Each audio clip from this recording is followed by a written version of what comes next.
Bapak Ibu jemaat Tuhan dan seluruh umat Tuhan yang menyaksikan siaran ini, saya menyapa kita sekalian. Selamat pagi, salam. Puji dan syukur kita persembahkan kepada Tuhan atas kasih dan penyertaan-Nya kepada kita, sehingga pada pagi hari ini kita boleh mempersiapkan diri kita untuk beribadah. Tata ibadah yang akan kita gunakan, tata ibadah bentuk 3. Dan yang akan memimpin ibadah kita pada pagi hari ini, Saudara Septian Yoga Pratama Sarjana Teologia. Menyambut pelayan firman, saya jemput Bapak Ibu untuk bangkit berdiri. Panggilan beribadah. Carilah Tuhan selama Ia berkenan ditemui, berserulah kepadanya selama Ia dekat. Sebab Dialah Allah kita, dan kitalah umat gembalaannya, dan kawanan domba tuntunan tangannya. Sungguh alangkah baiknya dan indahnya apabila saudara-saudara diam bersama dengan rukun. Kita melakukan NKB nomor 7, ayatnya yang pertama. Nyanyikanlah.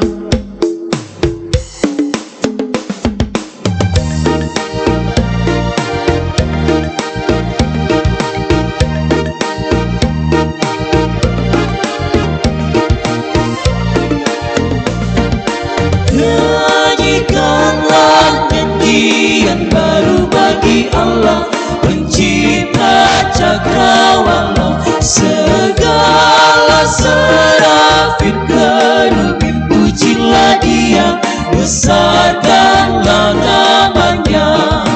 Bersorak-sorai bagi Rajamu, bersorak-sorai bagi Rajamu. Nyanyikanlah nyanyian baru bagi Allah, pencipta cakrawala. Segala serafim kerubim pujilah Dia, besarkanlah namanya. Bersorak-sorai bagi Rajamu, bersorak-sorai bagi Rajamu. Tabisan dan salam. Dalam nama Bapa, Anak, dan Roh Kudus, amin. Tuhan menyertai saudara-saudara sekalian. Kita sambut menyanyikan NKB 1 baitnya yang kedua.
Jemaat disilahkan duduk.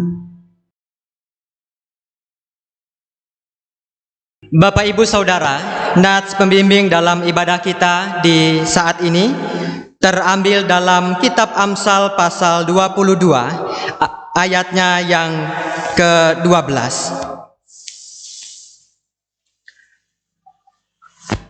Saya ulangi, Amsal pasal 20 ayatnya yang ke-12. Kalau orang bijak melihat malapetaka, bersembunyilah ia, tetapi orang yang tak berpengalaman berjalan terus lalu kena celaka. Saudara-saudara, Marilah dengan rasa sesal dan malu, dan dengan kerendahan hati, kita mengaku dosa-dosa kita di hadapan Allah. Kita mengaku dosa di hadapan Allah dengan mengucapkan Mazmur pasal 51, ayat 3 hingga ayat yang ke-6 dan ayat yang ke-12. Mari kita berdoa. Kasihanilah aku ya Allah, menurut kasih setiamu. Hapuskanlah pelanggaranku menurut rahmat-Mu yang besar. Bersihkanlah aku seluruhnya dari kesalahanku, dan tahirkanlah aku dari dosaku. Sebab aku sendiri sadar akan pelanggaranku. Aku senantiasa bergumul dengan dosaku.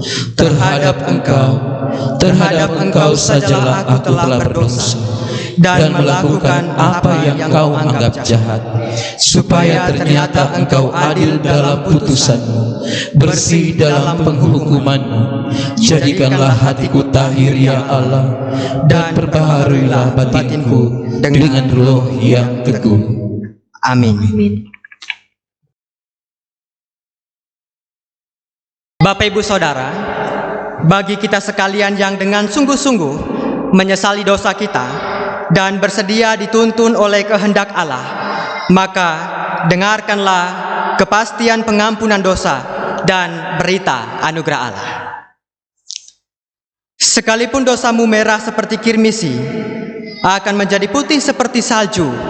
Sekalipun berwarna merah seperti kain kesumba, akan menjadi putih seperti bulu domba. Mari kita menyanyikan NKB 72 baitnya yang pertama.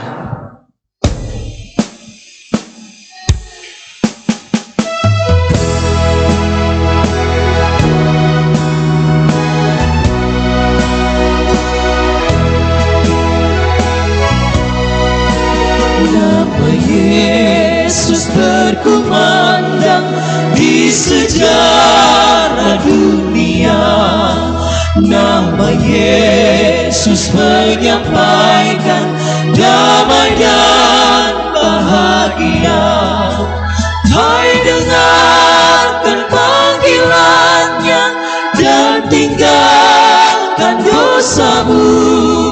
Tiap orang yang percaya pada Dia berteduh. Yesus Kaulah surya rahmat, Kau kobarkan hatiku. Bersyukur di jalan selamat, aku puji nama-Mu. Untuk mendengarkan hukum Allah, jemaat dijemput berdiri. Marilah kita mendengarkan hukum Allah yang terdapat dalam Matius pasal 22 ayat 37 hingga ayatnya yang ke-40. Demikian dikatakan, jawab Yesus kepadanya, kasihilah Tuhan Allahmu dengan segenap hatimu, dan dengan segenap jiwamu, dan dengan segenap akal budimu. Itulah hukum yang terutama dan yang pertama. Dan hukum yang kedua yang sama dengan itu ialah, kasihilah sesamamu manusia seperti dirimu sendiri. Pada kedua hukum inilah tergantung seluruh hukum Taurat dan kitab para nabi. Kita sambut hukum Allah ini menyanyikan NKB nomor 21. Kita nyanyikan baitnya yang pertama.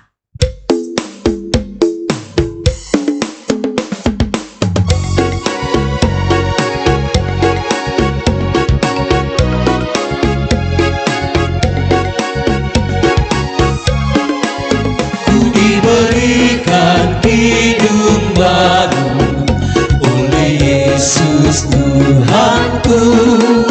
Irama lagu paling mulia, hidup kasih yang berdu. Hatiku bersukacitalah, bersukacitalah, bersukacitalah. Hatiku bersukacitalah di dalam Yesus Tuhanku. Jemaat disilakan kita duduk kembali.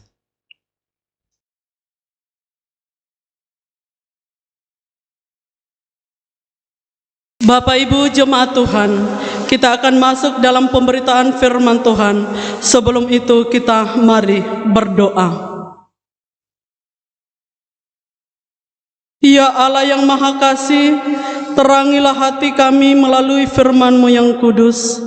Hadirkanlah kiranya firman-Mu dan Roh-Mu di tengah-tengah persekutuan kami, sehingga kami mengerti kehendak Tuhan melalui firman yang hendak kami baca.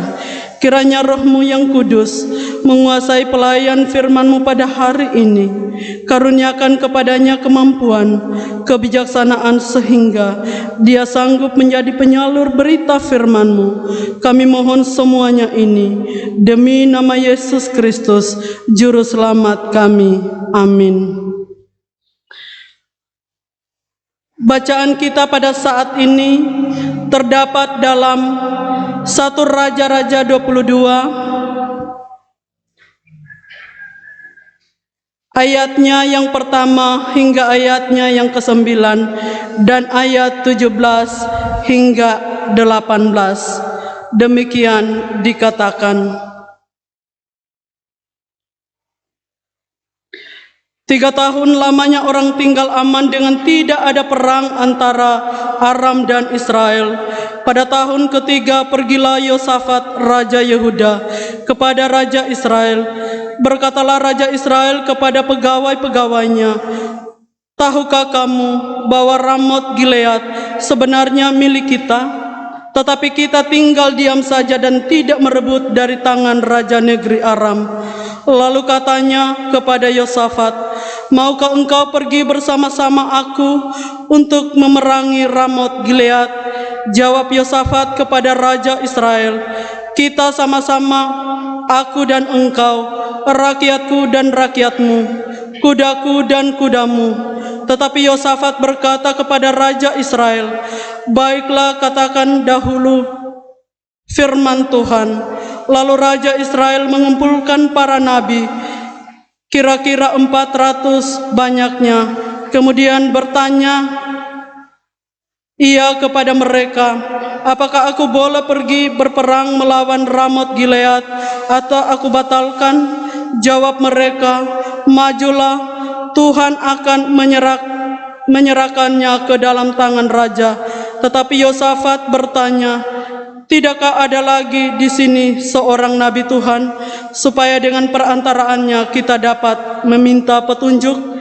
Jawab Raja Israel kepada Yosafat, masih ada seorang lagi yang dengan perantaraannya dapat diminta petunjuk Tuhan, tetapi aku membenci dia, sebab tidak pernah ia membuatkan yang baik tentang aku, melainkan malapetaka. Orang itu ialah Milka bin Yilma. Kata Yosafat, janganlah raja berkata demikian. Kemudian Raja Israel memanggil seorang pegawai istana, katanya, jemputlah Milka bin Yilma dengan segera. Lalu jawabnya, telah aku lihat seluruh Israel bercerai-berai di gunung-gunung seperti domba-domba yang tidak mempunyai gembala. Sebab itu Tuhan berfirman, mereka ini tidak mempunyai Tuhan. Baiklah, masing-masing pulang ke rumahnya dengan selamat. Kemudian Raja Israel berkata kepada Yosafat, bukankah telah aku katakan kepadamu, tidak pernah ia bernubuat yang baik tentang aku, melainkan hanya malapetaka?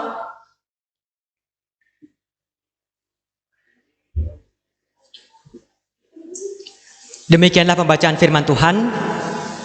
Yang berbahagialah ialah mereka yang mendengarkan firman Allah dan memeliharanya. Haleluya.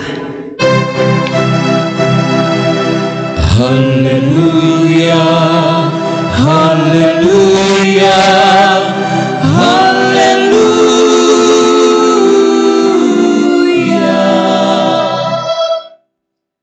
Disilahkan trio untuk memuji Tuhan.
ode ode Bimolitu-litu kayoreku Maido ine o papaku Beku koto mangan cili Wa angkato emi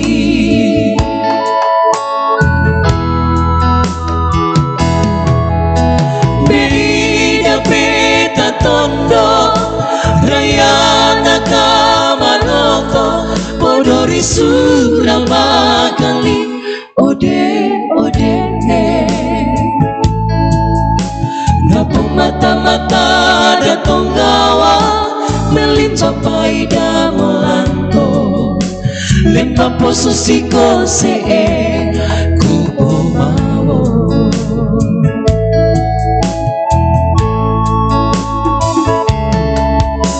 Betutu kapeting arari pue papa Todo mekakai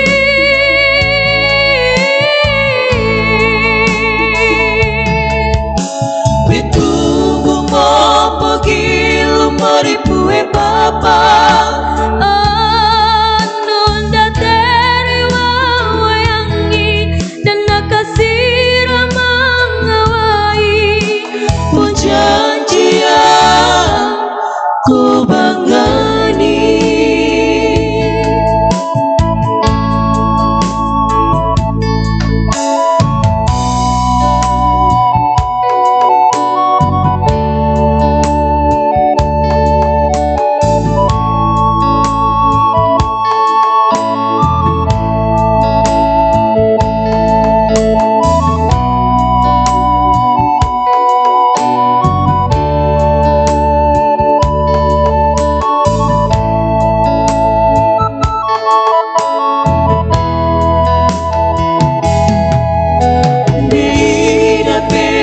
Tondo Raya nakamanoto Podori surama kali Ode ode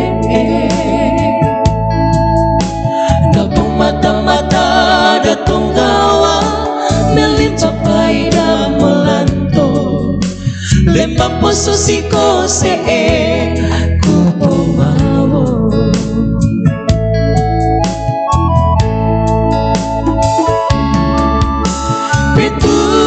Kapeting arari pue papa Todo mekakai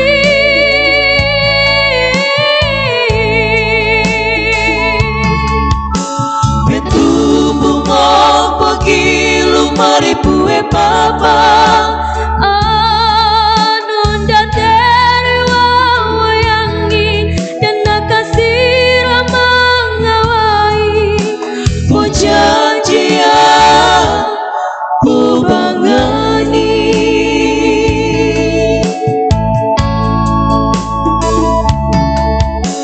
Betutu kapeting arari pue papa Todo mekakai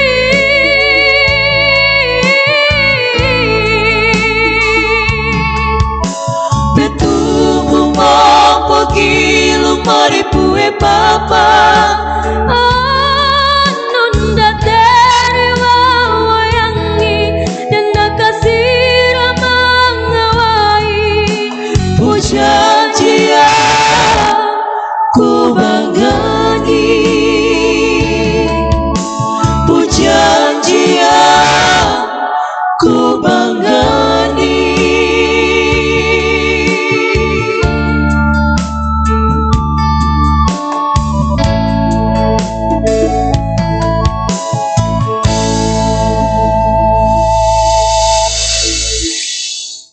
Diucapkan terima kasih untuk trio yang sudah memuji Tuhan. Tuhan memberkati. Bapak Ibu jemaat Tuhan dimanapun kita berada, selamat pagi dan shalom. Selamat kita berjumpa kembali dalam ibadah saat ini. Dan tentunya saya berharap kita semua dalam keadaan tubuh yang sehat dan diberkati oleh Tuhan. Dalam ibadah kita saat ini kita akan kembali belajar tentang firman Tuhan yang terdapat dalam 1 Raja-Raja pasalnya yang ke-22 ayat pertama hingga ayat yang ke-9 dan ayat 17 hingga ayat yang ke-19. Bapak Ibu Saudara, sebagai pengantar dalam perenungan kita saat ini, tentu kita sekalian dalam berbagai keberadaan hidup kita masing-masing, kita pernah membeli suatu barang. Tentu kita pernah membeli suatu barang, entah itu perabot rumah tangga, entah itu benda-benda yang kita sayangi, atau sepatu bagi bapak-bapak atau ibu-ibu, tas, dan atau aksesoris yang lainnya. Tapi di sini saya memberikan satu contoh, handphone, atau orang lebih sering singkat HP. Dulu mungkin alat ini menjadi salah satu kebutuhan yang sangat luar biasa. Hanya orang-orang tertentu saja yang bisa punya HP. Apalagi dengan model yang sekarang sudah berkembang dengan aplikasi ataupun spek atau kelebihan-kelebihan dalam HP tersebut. Tentunya semakin mahal HP, semakin mahal handphone itu, tentu akan semakin mahal atau semakin tinggi kualitasnya. Semakin mahal HP akan semakin tinggi kualitas dari handphone tersebut. Tentunya walaupun handphone itu punya harga yang mahal misalnya, tetapi fungsi yang utama dari HP, tentu Bapak Ibu kita tahu bersama, adalah untuk memudahkan seseorang berkomunikasi dengan orang yang jauh dengan mudah dan cepat. Dengan mudah dan cepat. Walaupun ada HP-HP tertentu yang sudah dilengkapi dengan aplikasi yang lebih lagi sehingga bisa digunakan sesuai dengan kebutuhan si pengguna. Tetapi utamanya handphone dari dulu sampai sekarang ialah untuk memudahkan untuk berkomunikasi. Contoh yang lain misalnya, dalam proses penyiaran ibadah ini misalnya, tentu kru ataupun tim yang ada berupaya untuk menghasilkan video, visual maupun audio dengan kualitas yang baik. Tentunya semuanya itu tujuannya agar dalam ibadah-ibadah yang dilaksanakan jemaat merasa terlayani. Tetapi tentu kita sadar di balik itu semua, kamera entah perekam audio tentu tidak memiliki harga yang murah. Tentunya digunakan alat-alat yang memiliki harga ya mungkin standar ke atas untuk menunjang agar hasil dari penyiaran ibadah ini memiliki kualitas yang tentunya memuaskan kita sekalian. Dalam perenungan ini kita akan berbicara soal kualitas, sehingga saya memberikan tema iman kepada Tuhan menentukan kualitas hidup berjemaat. Iman kepada Tuhan menentukan kualitas hidup berjemaat. Dan kita akan belajar soal kualitas iman ini dalam Satu Raja-Raja 22 ayat 1 hingga ayat yang ke-9 dan ayat 17 hingga ayatnya yang ke-19. Kita akan melihat salah satu tokoh Alkitab sekaligus raja atas Israel, yakni Raja Ahab. Sesuai dengan perikop bacaan kita pada saat ini, Raja Ahab adalah salah satu raja yang juga dipilih oleh Allah untuk memerintah Israel. Dan untuk 1 Raja-Raja 22, di perikop diberikan judul Ahab memerangi Ramot Gilead, Nabi Tuhan berhadapan dengan nabi-nabi palsu.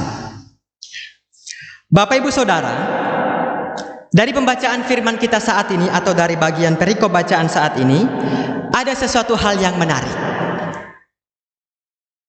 Dari judul, di sini saya garis bawahi, Ahab diperhadapkan dengan nabi-nabi Tuhan, tetapi juga diperhadapkan dengan nabi-nabi palsu. Ahab diperhadapkan dengan nabi Tuhan, tetapi di sisi lain juga Ahab diperhadapkan dengan nabi-nabi palsu. Keseluruhan perikop bacaan kita ini sebenarnya mengisahkan atau menceritakan akhir dari kehidupan Raja Ahab, yang pada akhirnya ia harus mati ketika memerangi Ramot Gilead. Walaupun sebelum berperang Ahab sudah mendapatkan dua masukan. Yang pertama dari Nabi Tuhan, yang kedua dari nabi-nabi palsu, sesuai bacaan kita saat ini. Nabi Tuhan dalam hal ini diwakili oleh Mika, dan nabi-nabi palsu tidak disebutkan namanya, hanya jumlahnya saja. Kedua kubu nabi ini sebenarnya dua-duanya menyampaikan sesuatu hal yang manis yang dapat didengar oleh Ahab. Berita manisnya apa? Ketika Ahab bertanya kepada kedua kubu nabi ini, mereka sepakat mengatakan bahwa kalau Ahab maju berperang, Ahab akan menang. Dan wilayah yang ia perangi akan menjadi milik Ahab. Ya, tentu ini menjadi surga telinga bagi Ahab. Tetapi pada akhirnya, dalam hati Ahab ada sesuatu hal yang mengganjal. Ketika Yosafat meminta kepada Ahab untuk memanggil nabi yang lain, yaitu Mika, Ahab berkata, tidak usah dia, tidak usah Mika, cukup nabiku yang ini saja. Karena kalau Mika dipanggil ke tempat ini dan saya bertanya kepada dia, maka dia tidak akan bernubuat hal yang baik kepadaku, tetapi ia hanya akan bernubuat malapetaka kepadaku. Walaupun di awal pembicaraan Ahab dan Mika sempat menyampaikan bahwa ketika rajaku maju berperang, rajaku akan menang. Tetapi pada ayat 17, 18 hingga ayat yang ke-19, di sini ada sesuatu hal yang berbeda yang disampaikan oleh Mika. Mika menyampaikan suatu gambaran yang berbeda dari apa yang dia ucapkan sebelumnya. Kalau rajaku maju, aku melihat bahwa bangsa Israel akan tercerai-berai. Bapak Ibu Saudara, dalam kehidupan kerajaan di masa lalu, pasukan akan tercerai-berai kalau rajanya itu mati. Tetapi selama raja itu hidup, tentu pasukannya tidak akan pernah tercerai-berai. Jadi dari kalimat yang disampaikan oleh Mika ini memberikan suatu gambaran bahwa kalau Ahab maju, ia akan mati dalam peperangan itu. Tetapi kembali Ahab berkata, aku sudah katakan, si Mika ini tidak pernah menubuatkan yang baik kepadaku. Dan inilah alasannya mengapa aku tidak pernah memanggil dia, meminta nasihat kepada dia ketika aku akan turun berperang. Nabi adalah salah satu orang yang dipakai oleh Allah. Ia menjadi lidah perpanjangan yang dipakai oleh Allah untuk menyampaikan kehendaknya kepada orang-orang yang pada saat itu akan Allah tegur misalnya, atau menjadi suatu peringatan. Tetapi dalam hal ini, dalam hati Ahab, kebimbangan yang ia miliki pada akhirnya memutuskan untuk tetap maju berperang bersama dengan Yosafat, bersama dengan pasukan-pasukan yang mereka sudah sediakan. Kalau kita baca sampai akhir, sampai habis perikop ini, kita akan mendapati pada akhirnya Ahab mati. Walaupun Ahab sempat bersiasat atau melakukan suatu cara agar ia tidak diketahui oleh musuh, ia menyamar, ia bertukar pakaian dengan si Yosafat. Tapi pada akhirnya musuh tetap mengetahui bahwa itu bukan Ahab, sehingga ketika musuh melemparkan panah secara sembarang, panah itu tertancap di badan Ahab. Karena tidak cepat dibawa dan tidak cepat untuk mendapat pertolongan, pada akhirnya Ahab mati di medan perang. Bapak Ibu Saudara, mungkin kita bertanya-tanya apa kaitannya iman menentukan kualitas hidup jemaat dengan perikop bacaan kita pada saat ini. Yang saya garis bawahi dalam hal ini ialah soal keberimanan Ahab kepada Allah. Mengapa Ahab mati? Bukankah Ahab adalah orang yang beriman kepada Allah? Ya, jawabannya Ahab juga adalah orang yang beriman kepada Allah. Dari mana kita bisa lihat? Karena Allah melibatkan nabi, bahkan dua kubu nabi, untuk menjadi penasihatnya ketika ia akan melakukan segala sesuatu. Menjadi suatu pertanda bahwa Ahab melibatkan Allah dalam masa pemerintahannya. Tetapi walaupun Ahab percaya kepada Allah, bagaimana dengan suatu situasi iman yang dimiliki oleh Ahab? Ya, ternyata dari kisah Ahab ini kita bisa belajar. Walaupun seseorang percaya kepada Allah, walaupun seseorang beriman kepada Allah, tetapi orang tersebut juga terkadang bisa jatuh ke dalam malapetaka. Refleksi yang bisa kita ambil dari perikop bacaan saat ini, yang pertama, dari kisah Raja Ahab kita belajar bahwa iman kepada Allah ternyata bisa membawa seseorang pada kefasikan. Iman kepada Allah atau kepercayaan kepada Allah bisa membawa seseorang dalam kefasikan. Tentu kita bertanya-tanya, apa itu fasik? Dalam Amsal, Mazmur ada banyak definisi mengenai kefasikan. Orang fasik bisa diartikan sebagai orang yang tidak pernah percaya kepada Allah, tidak pernah percaya kepada firman Allah. Tetapi dalam kitab yang sama, orang fasik juga bisa diartikan sebagai orang yang percaya kepada Allah tapi tidak melakukan, tidak mengindahkan apa yang disampaikan Allah kepada orang itu. Jadi ada dua versi. Tidak percaya sama sekali, tetapi yang kedua percaya tapi tidak melakukan kehendak Allah. Ahab bisa dikategorikan menjadi salah satu tokoh Alkitab dalam pemerintahannya sebagai contoh bahwa dalam keberimanannya kepada Allah ia menjadi orang yang fasik. Mengapa? Karena tadi dalam perikop sangat jelas dikatakan ada dua kubu, ada nabi Tuhan dan ada nabi palsu. Kedua-duanya sama-sama berkata manis di telinga Ahab. Tetapi celakanya, dalam iman yang ia miliki kepada Allah, Ahab lebih mendengarkan apa yang dikatakan oleh nabi palsu. Ahab mengabaikan apa yang dikatakan oleh Mika. Padahal Mika sudah jelas mengatakan, "Ya Raja, kalau engkau maju, aku melihat bahwa bangsa ini, pasukan yang engkau bawa akan tercerai-berai. Pertanda bahwa Raja akan mati." Itulah roh kefasikan yang pada akhirnya membawa Ahab pada suatu kebinasaan.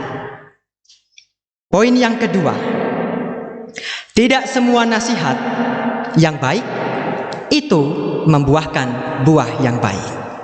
Dari perikop bacaan kita saat ini kita juga belajar bahwa tidak semua kata-kata manis yang kita dengar itu akan berbuah baik kalau kita lakukan.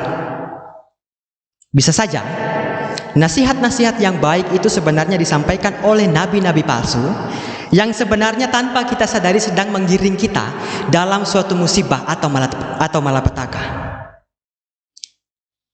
Dan kita mengabaikan yang benar-benar menjadi teguran Tuhan melalui nabinya. Itu yang kedua. Tidak semua nasihat yang baik akan membawa seseorang dalam suatu kebahagiaan. Lalu poin penting apa dari firman Tuhan pada saat ini yang akan kita bawa pulang untuk kita lakukan dalam kehidupan setiap hari? Yang pertama, tentunya dalam konteks kehidupan kita di masa sekarang ini, kita masih diperhadapkan dengan dua kubu, nabi palsu dan juga nabi Tuhan. Tetapi untuk kita bisa luput dari nabi-nabi palsu, saya mencatat bahwa kita harus meningkatkan iman kita kepada Tuhan. Kita harus meningkatkan iman kita kepada Tuhan. Karena sesuai dengan tema, iman menentukan kualitas hidup jemaat. Iman menentukan kualitas hidup berjemaat.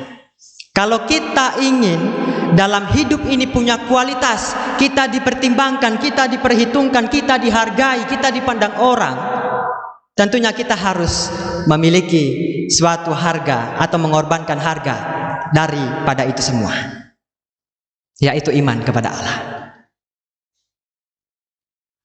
Kalau dalam ilustrasi pertama tadi yang saya sampaikan, untuk mendapatkan handphone atau HP yang mahal, tentu kita bisa mengorbankan kepentingan-kepentingan yang lain. Misalnya karena kita mau beli HP yang harganya 1 juta, uang kita pas-pas 1 juta, ya kita terpaksa membeli HP, tetapi mengenyampingkan misalnya ada sepatu yang harganya 100.000. Jadi harus ada yang kita korbankan. Tetapi dalam hidup keberimanan kepada Allah, kalau kita ingin hidup berkualitas, kita beriman kepada Tuhan, kita tidak dirugikan dalam hal ini. Kita tidak dirugikan. Karena iman kepada Allah itu saya rasa adalah sesuatu hal yang lahir dari hati. Tanpa kita harus mengeluarkan uang, tanpa kita harus mengeluarkan tenaga. Tetapi iman kepada Allah itu sesuatu hal yang muncul dari hati, dari pikiran kita, dan tentunya diwujud nyatakan dalam suatu tindakan. Bapak Ibu Saudara, kemudian untuk hidup beriman kepada Allah. Kenapa saya memilih Amsal 27 ayatnya yang ke-12 sebagai nats pembimbing dalam ibadah saat ini, yang dikatakan, kalau orang bijak melihat malapetaka bersembunyilah ia, tetapi orang yang tak berpengalaman berjalan terus lalu kena celaka. Bapak Ibu Saudara, dalam hal ini kalau kita memiliki iman kepada Tuhan, tentu iman itu akan melahirkan dalam diri kita yang pertama kebijaksanaan dan juga pengetahuan dalam kita menjalani hari hidup. Bijaksana dan pengetahuan. Diperhadapkan dengan berbagai persoalan. Saya mengambil contoh untuk masa sekarang ini, pandemi. Tentu di akhir-akhir belakangan ini mungkin Bapak Ibu sudah menyaksikan atau melihat secara langsung atau mendengar dari sanak saudara, ada salah satu wilayah di Kabupaten Poso yang tadinya zona hijau kembali menjadi zona merah. Itu sempat dikabarkan dari berita-berita media sosial, dan tentunya masih banyak persoalan yang lain. Tentu dalam situasi seperti ini kita harus bijak, kita harus berhikmat. Amsal 12 katakan, kalau orang bijak melihat malapetaka bersembunyilah ia. Kembali, kalau kita ingin bijak dan hikmat kepada Tuhan, kita harus berhikmat. Terlebih dulu kita harus beriman kepada Tuhan. Itu yang kedua yang harus kita lakukan dari refleksi firman Tuhan pada saat ini. Yang ketiga, dari pemberitaan firman Tuhan pada saat ini juga kita kembali belajar bahwa jangan menjadikan iman yang kita miliki sebagai senjata untuk menguji seberapa besar kuasa Allah dalam hidup kita. Jangan pernah menjadikan iman kita kepada Allah menjadi sebagai senjata untuk menguji seberapa besar kuasa Allah kepada kita. Ada orang yang berkata ketika diperhadapkan dengan suatu persoalan, lalu takut untuk maju dan melangkah, berkata, di mana imanmu sesungguhnya? Di mana imanmu sesungguhnya? Apa engkau tidak percaya bahwa Tuhan itu benar-benar ada? Melangkah saja maju, yakin dan percaya Tuhan akan menyertaimu. Tetapi Bapak Ibu, dari perkataan itu sebenarnya tidak ada yang salah, karena itu adalah suatu peringatan. Tetapi kembali pada Amsal 27 ayatnya yang ke-12, kalau orang bijak melihat malapetaka bersembunyilah ia. Apakah orang bijak tidak menerima peringatan dari Allah? Tentunya ia menerima peringatan dari Allah.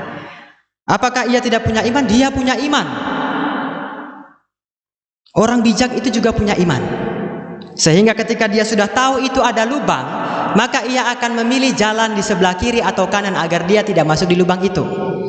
Tetapi Amsal katakan, orang yang tidak berpengalaman akan jalan terus, dia akan masuk ke dalam lubang itu. Oleh sebab itu Bapak Ibu, saudara-saudara, jangan pernah menjadikan iman kita kepada Allah sebagai senjata untuk menguji seberapa besar kuasa Allah atas hidup ini. Karena penyertaan Allah kepada kita tidak pernah habis. Tuhan bisa menggunakan banyak orang, orang-orang di sekitar kita, saudara-saudara kita, bahkan anggota keluarga kita, untuk menjadi nabi yang sedang mengingatkan kita. Tetapi terkadang juga nabi-nabi palsu menyamar menjadi orang-orang yang kita kasihi untuk membujuk kita agar kita masuk ke dalam petaka. Untuk mengatasi itu semua, mari kita berkaca dari firman Tuhan ini. Iman menjadi kualitas hidup jemaat Tuhan. Kalau kita ingin berkualitas, kita harus beriman. Kalau kita ingin beriman kepada Tuhan, maka kita harus mendekatkan diri kita kepada Tuhan. Karena hanya dengan cara itulah, maka Tuhan akan membuka mata kita untuk mengetahui mana nabi palsu dan mana nabi Allah. Semoga dalam kita menjalani hari-hari hidup ke depan, walaupun diperhadapkan dengan berbagai persoalan dan juga salah satunya pandemik yang masih terus menjadi bayang-bayang hitam yang menghantui kita, tetapi kita tidak akan lengah. Kita tidak akan terbawa dalam malapetaka, tetapi iman dan imun kita akan semakin kuat karena kita sudah menaruh hidup ini hanya bersama-sama dengan Tuhan. Kiranya iman kita bertumbuh, kiranya hikmat dan kebijaksanaan kita juga akan terus bertumbuh di dalam nama Tuhan. Inilah firman Tuhan, teruslah melakukan tugas tanggung jawab kita. Yakin dan percaya Tuhan akan senantiasa menyertai hidup ini dari sekarang sampai selama-lamanya. Amin.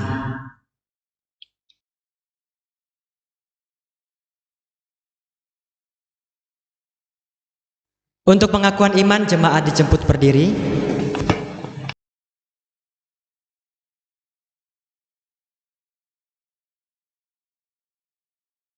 Bersama dengan sekalian orang percaya di segala tempat dan di sepanjang masa, kita mengucapkan pengakuan iman rasuli.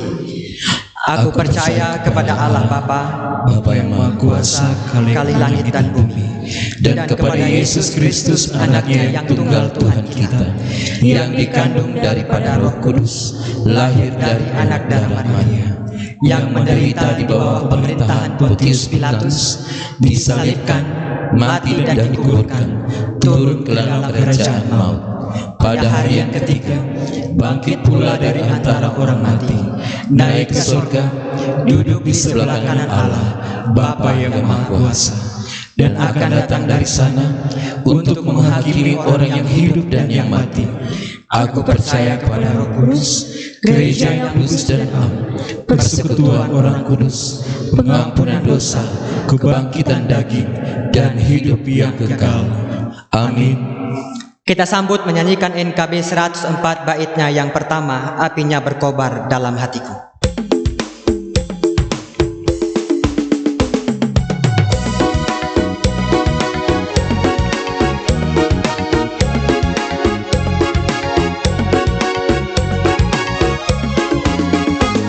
Apinya berkobar dalam hatiku, ku girang karena Yesus yang memberi.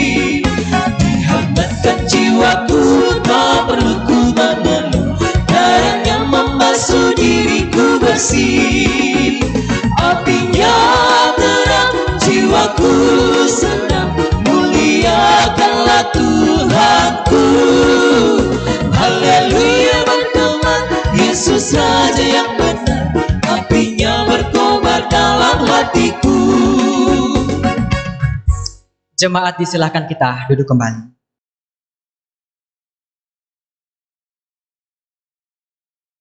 Tiba saatnya kita akan memberikan persembahan syukur kita kepada Tuhan. Sambil kita memberikan persembahan syukur, mari kita mengingat kata firman Tuhan. Janganlah kamu mengumpulkan harta di bumi ngengat dan karat merusakkannya dan pencuri membongkar serta mencurinya. Tetapi kumpulkanlah bagimu harta di sorga. Di sorga ngengat dan karat tidak merusak dan pencuri tidak membongkar serta mencurinya. Karena di mana hartamu berada, di situ juga hatimu berada. Sebab ia sendiri telah mengatakan, adalah lebih berbahagia memberi daripada menerima. Sambil kita memberikan persembahan syukur, kita menyanyikan NKB 197 bait pertama dan baitnya yang kedua.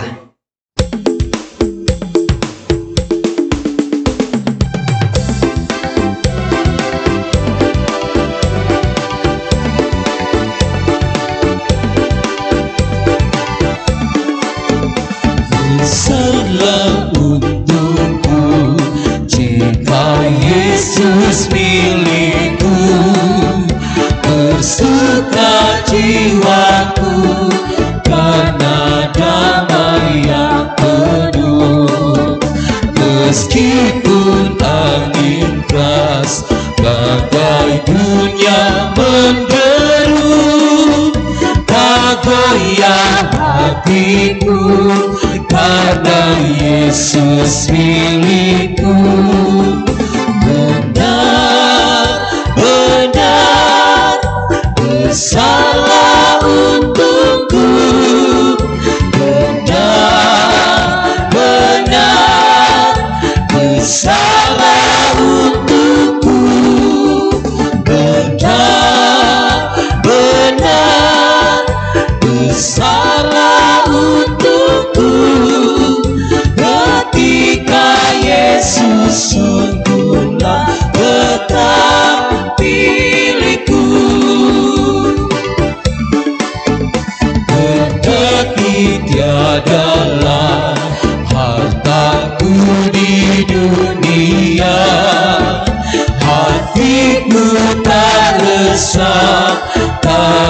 sungguh berkesan, karena ku sungguh tahu jika Yesus milikku, tak sia-sialah segenap usahaku.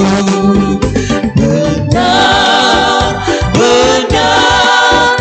bersalah untukku, benar-benar bersalah untukku, benar-benar bersalah untukku. Ketika Yesus sungguhlah tetap milikku. Jemaat Tuhan, untuk mendoakan persembahan, sejemput kita berdiri. Kita berdoa. Ya Tuhan, terimalah persembahan syukur kami ini sebagai umat yang telah Engkau selamatkan. Jadikanlah persembahan syukur ini satu berkat bagi pelayanan kasih dan keadilan. Amin. Kita melakukan NKB 199 ayatnya yang pertama.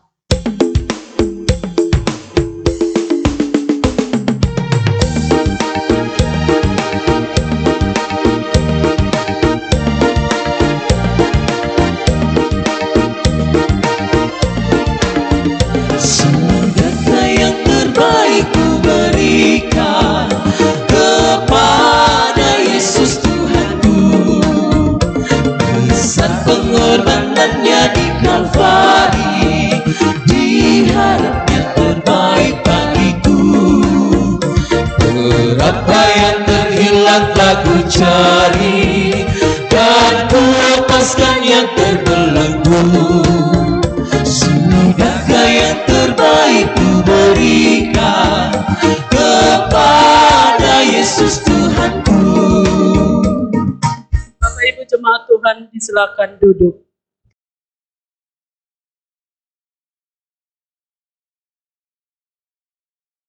Bapak Ibu jemaat yang dikasihi Tuhan, kita akan masuk dalam doa syafaat. Namun sebelum itu mari kita mendengarkan pokok-pokok doa syafaat dalam ibadah kita saat ini.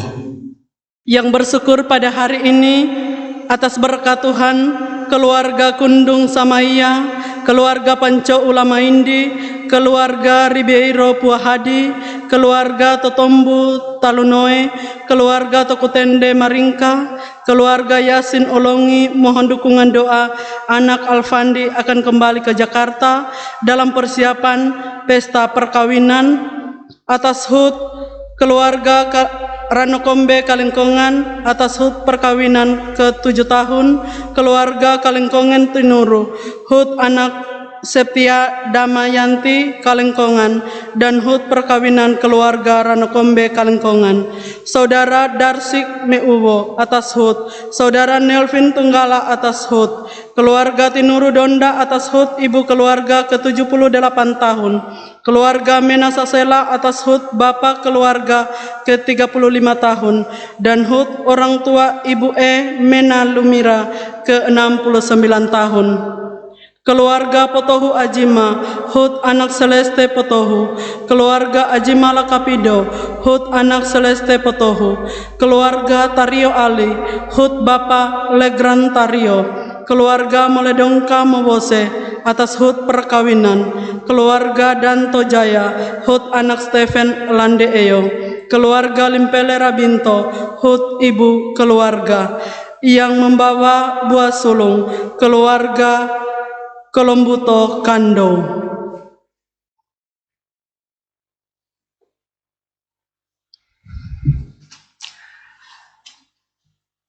Bapak Ibu mari kita berdoa. Terpuji kekal nama-Mu ya Tuhan Allah dalam kehidupan kami. Pada saat ini Tuhan kami begitu bersyukur, walaupun dalam keadaan yang masih ibadah di rumah-rumah, tetapi atas perkenaan Tuhan kami masih boleh diberi kesempatan untuk bersama-sama beribadah melalui siaran ini. Tentunya Bapa di sorga ini tidak mengurangi sukacita kami sekalian, bahwa firman Tuhan tetap kami baca dan kami renungkan dalam persekutuan ini.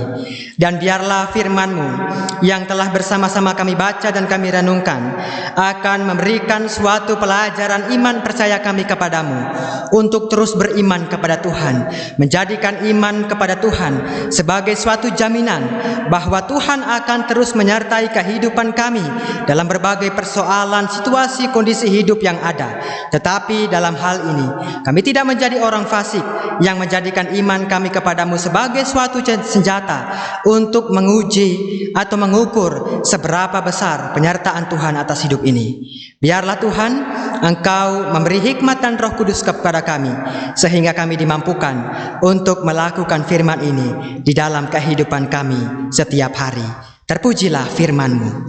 Dalam doa kami saat ini juga ya Tuhan, bersama-sama kami berdoa, bersyukur bersama dengan jemaat Tuhan yang pada saat ini membawa buah syukur mereka atas berkat yang telah Tuhan nyatakan di tengah-tengah kehidupan mereka, pribadi lepas pribadi, dalam tugas tanggung jawab mereka. Begitu juga yang bersyukur karena ketambahan usia, dan juga ada yang berhari ulang tahun dalam usia pernikahan mereka. Bapa di sorga, tentunya ini semua boleh hadir, boleh terjadi atas perkenan-Mu. Oleh sebab itu Tuhan berkati mereka semua dalam syukur yang telah mereka bawa dalam persekutuan saat ini. Terus berkati kehidupan mereka dalam tugas tanggung jawab pekerjaan yang mereka tekuni, sehingga dari kesemuanya itu Tuhan akan terus mendatangkan berkat yang semuanya itu akan kembali diwujud nyatakan dalam syukur kepadamu. Terpujilah Tuhan dalam syukur keluarga dalam ibadah kami pada saat ini. Ya Tuhan, ya Allah pemilik kehidupan kami, kami juga mau berdoa ya Tuhan untuk jemaat Tuhan yang dalam minggu-minggu berjalan ini merencanakan untuk melakukan perjalanan keluar daerah untuk tugas tanggung jawab pekerjaan mereka, bahkan ada yang akan melaksanakan pernikahan di Jakarta. Bapa di sorga, tentunya dalam perencanaan yang ada ini, keluarga terus melibatkan Tuhan untuk terus campur tangan, untuk menyertai, memberkati rencana yang sudah mereka susun, sehingga dari kesemuanya itu Tuhan akan boleh terwujud dengan penuh sukacita, karena Tuhan menghendaki itu semua boleh terjadi. Oleh sebab itu Tuhan, sekali lagi untuk jemaat-Mu yang akan melaksanakan perjalanan, kepadamu-lah kami serahkan seluruh kehidupan mereka. Sertai, bimbing, tibakan di tempat tujuan dengan penuh selamat dan sukacita. Bapa di sorga, kami juga berdoa untuk semua jemaat Tuhan, Bethesda Kasiguncu, bahkan sekalian jemaat-Mu yang menyaksikan siaran ini. Dalam berbagai keberadaan kehidupan kami masing-masing, kami membawa hidup ini kepadamu. Dalam berbagai pergumulan yang ada Tuhan, biarlah Engkau memberi hikmat dan pengetahuan, tentunya dalam iman kami yang terus kami wujud nyatakan dalam tindakan hidup kami setiap hari. Biarlah dengan kesemuanya itu Tuhan, kami akan dibawa dalam suatu sukacita dan tidak dibelokkan oleh nabi-nabi palsu pada suatu jalan yang membawa malapetaka atau kecelakaan. Biarlah Tuhan turut campur tangan menyertai kehidupan kami sekalian, jemaat-Mu dari anak-anak hingga orang tua. Biarlah nama Tuhan akan terus kami puji dan kami muliakan. Berdoa juga untuk kru Bethesda Studio yang terus memberi diri untuk terlaksananya siaran ini. Dalam keterbatasan mereka Tuhan, kesibukan tugas tanggung jawab yang ada, tetapi mereka terus memberi diri. Berkati mereka semua Tuhan, karena kami yakin percaya pelayanan bersama dengan Tuhan, walaupun terkadang diperhadapkan dengan persoalan, tetapi kami sungguh percaya sukacita, damai, sejahtera akan menjadi milik kami. Oleh sebab itu Tuhan, berkatilah kami sekalian, guru Bethesda Studio, bahkan semua kami yang turut terlibat dalam terlaksananya siaran pada saat ini. Bapa di sorga, Bapa yang empunya kehidupan kami, ada banyak hal yang ingin kami sampaikan dalam doa ini, tetapi kami sungguh yakin percaya Allah adalah Allah yang maha mengetahui. Oleh sebab itu kami serahkan hidup ini kepadamu. Berkati kehidupan bangsa negara kami, pemerintah pusat hingga pelosok, dalam mengemban tugas tanggung jawab pelayanan. Biarlah hikmat dan bijaksana dari Tuhan, sehat kuat akan menjadi milik mereka, sehingga yang terbaik boleh dipersembahkan untuk kami demi hormat kemuliaan bagi nama Tuhan. Ini doa kami Tuhan, ungkapan syukur dan syafaat kami yang datang kami persembahkan di dalam nama Tuhan Yesus Kristus, pemilik kehidupan kami. Amin. Bapak Ibu, untuk menerima berkat, dijemput kita sekalian berdiri. Kita menyanyikan NKB 201, kita nyanyikan bait yang pertama, di hidupku ku ada sobat yang setia.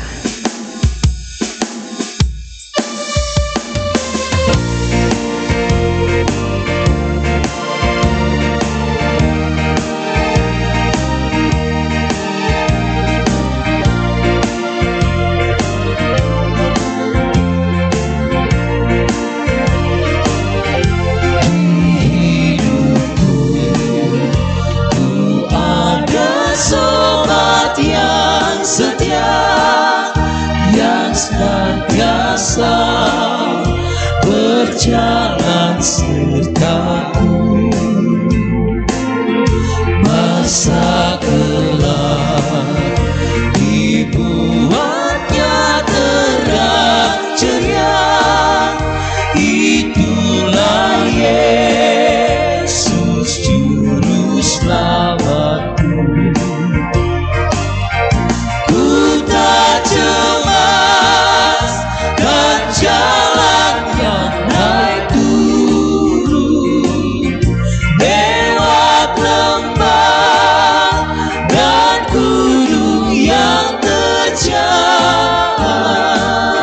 sebab Tuhan berjalanlah di sampingku, memimpinku ke negeri yang kekal. Bapak Ibu jemaat Tuhan, marilah kita kembali dalam kehidupan kita setiap hari dan terimalah berkat Tuhan. Tuhan memberkati engkau dan melindungi engkau. Tuhan menyinari engkau dengan wajah-Nya dan memberi engkau kasih karunia. Tuhan menghadapkan wajah-Nya kepadamu dan memberi engkau damai sejahtera dari sekarang ini sampai selama-lamanya. Amin. Amin, amin, amin.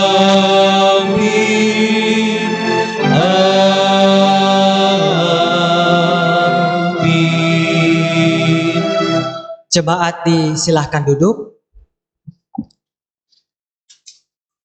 Dengan demikian ibadah kita telah selesai.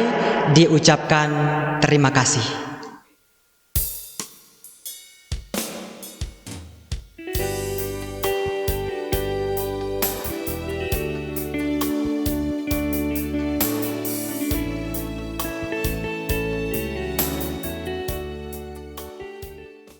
Demikianlah ibadah kita pada pagi hari ini. Diucapkan banyak terima kasih kepada hamba Tuhan, Saudara Septian Yoga Pratama Larimpa Sarjana Teologia, dan seluruh umat Tuhan yang mengikuti ibadah pada pagi hari ini. Tuhan Yesus memberkati. Selamat pagi. Salam.